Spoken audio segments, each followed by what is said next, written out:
পরবর্তী জামানায় যিনি আল্লাহর শ্রেষ্ঠ আউলিয়া হয়েছিলেন ফুজাইল ইবনে ইয়াজ, উনি প্রথম জীবন ডাকাতের সর্দার ছিলেন।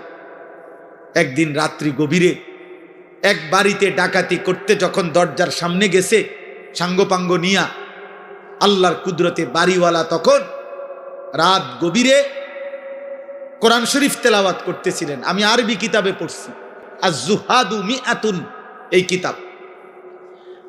তো রাত্রি গভীরে ওই বাড়িওয়ালা তখন আল্লাহর কোরআন পড়তেছে, আর ঠিক উনি যখন আইয়া দাঁড়াইছে, এই ডাকাত সর্দার বাড়িওয়ালা তখন কোরআনের একটা আয়াত পড়ছে, আলাম ইয়ানি লিল্লাযীনা আমানু আন তাখশা কুলুবুহুম লিযিকরিল্লাহ। হে আমার মোমেন বান্দা, আমি আল্লাহর স্মরণে, আমার বন্দিগি, আমার জিকিরের জন্য তোমার দিলটা নরম হওয়ার সময় আজও কি হয়নি? আর সেজদা দিতা না বান্দা আমারে? 30 বছর হয়ে গেল সুদ খাইতেছ, ছাড়তা না এটা? তাইলে 10 বছর হয়ে গেছে কোনদিন ফজরের নামাজ পড়লা না, আর পড়তা না বান্দা? 40 বছর হয়ে গেছে বিড়ি সিগারেট খাইতেছ অনবরত, তাহলে কি আর ছাড়বা না এটা? 60 বছর হয়ে গেছে কথায় কথায় গালিগালাজ করো, এই বদভ্যাস কি বান্দা আর ছাড়বা না? তাইলে 25-20 বছরের মা বোন আজ 20 বছর ধরে বেপর্দা চলতেছেন, তাহলে আর পর্দা করতেন না?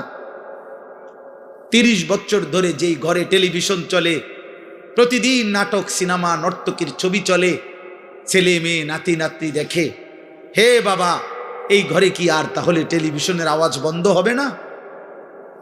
এই গুনাহ আর থামবে না? তাইলে আল্লাহ জানতে চাচ্ছে, বান্দা তাহলে কি আর ফিরবা না? এ কথাইটা উনি শুনছে, শুই নাই কিতাবে লিখছে, ফাওয়াকাফা, ফুজাইল থেমে গেছে, আর দরজায় হাত দেয় নাই, ভাঙ্গে নাই, ডাকাতি করতে বলে হাত দেয় নাই। ফাআদবারা, পিছনের দিকে চলে আসছে, আয়েশা 2 হাত তুলে একটা চিৎকার দিয়া, গভীর রাতে চিৎকার দিয়া বলছে, বালা ইয়া রব্বি কদ আনা, এই রব সময় হয়েছে মাওলা, সময় হয়েছে রে মাওলা, আমি ছেড়ে দিলাম নাফরমানি, আমি ছেড়ে দিলাম, আমি করব না আর ডাকাতি। এরপরে উনি তওবা করে, রাত্রি গভীরে তওবা করে সেদিন থেকেই ভালো হয়ে গেছেন। পরে এই সমরকন্দ, রাশিয়ার একটা এলাকা, ওইখান থেকে হিজরত করে মক্কায় আল্লাহর ঘর কাবার পাশে, এরপরে বাকি হায়াত, মৃত্যু পর্যন্ত তিনি বাকি হায়াত কাটাইছেন। ফুজাইল ইবনে ইয়াজ সাইয়্যিদুল আউলিয়া, আউলিয়াদের সর্দার হইছেন। ওই জামানার খলিফা ছিলেন উনি, যখন মক্কায় ছিলেন, পরবর্তীতে আউলিয়া বুজুর্গ হইছেন এই ডাকাত সর্দার। তখন খলিফা ছিলেন মারওয়ান ইবনুল হাকাম। ওই কিতাবে লিখছে, পরবর্তীতে এই ডাকাত সর্দার যিনি আল্লাহর ওলি হইছেন, এই ডাকাত সর্দার ওলি যিনি হলেন, ওনার কাছে একটু দোয়ার জন্য ওই জামানার এই ইসলামী খেলাফতের যিনি খলিফা ছিল মারওয়ান, সে আসতো ওনার সাথে সাক্ষাৎ করতে। আর আয়েশা সর্বপ্রথম হজরতে ফুজাইলের 2টা জুতা বুকের মধ্যে নিয়ে লাগাইয়া হজরত ফুজাইলের সামনে দাঁড়াইয়া বলতো, হজরত, এই বাদশাহ মারওয়ান আপনার কাছে একটু দোয়ার জন্য আসছে। যিনি খলিফা, যিনি বাদশাহ। এজন্য প্রিয় ভাই, রহম করো, রহম করো, এমন সুন্দর জীবন নষ্ট করো না,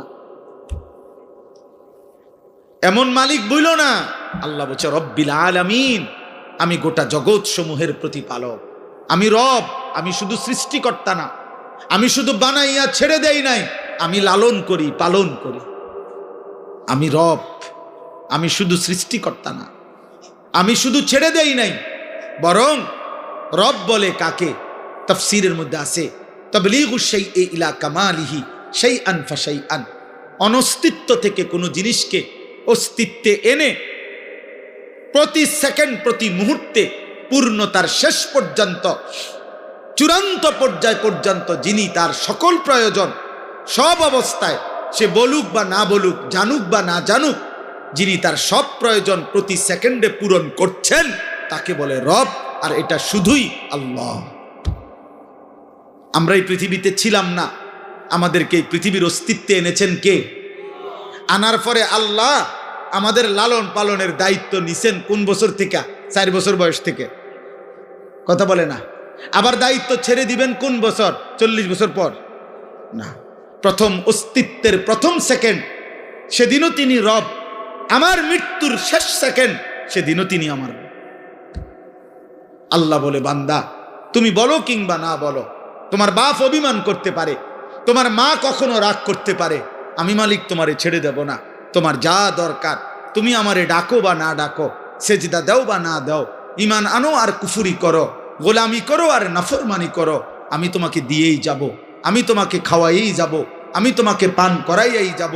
আমার আসমান থাকবে, আমার জমিন থাকবে, আমার সূর্য উঠবে, আমার চাঁদ উঠবে, আমার রোদ আসবে, আমার বৃষ্টি আসবে, আমার রাত আসবে, আমার দিন আসবে, আমার সৃষ্টি জগৎ আমি খাবারের ব্যবস্থা করব, আমি রিজিকের ব্যবস্থা করব, আমি সব ইন্তজাম করে আমি না রব, আমি তোমারে রাখবো, লালন করব, পালন করব। কেন? আর রহমানির রাহিম, আমি ভীষণ দয়ালু। যারে আমি বানাইছি তারে আমি ভেঙে দেই কেমনে? যারে আমি বানাইছি তারে আমি ধ্বংস করি কেমনে? যারে আমি বানাইছি তারে আমি আসার দেব কেমনে? যারে আমি বানাইছি তারে আমি ছুঁড়ে ফেলে দিব কেমনে? আমি না রহমান, আমি না রাহিম, আমি না ভীষণ দয়ালু, আমি না দয়াবান? হ্যাঁ, এজন্য আমি দুনিয়া তো দেব, খাওয়াবো, পড়াবো, দুনিয়া সংসার সব প্রয়োজন পূরণ করব। তবে বান্দা মনে রেখো শুধু একটা কথা, আমি কিন্তু আজ দুনিয়ায় যা দিচ্ছি আগামী দিন আখেরাতে তা হিসাব নেব। মালিক ইয়াউমিদ্দিন।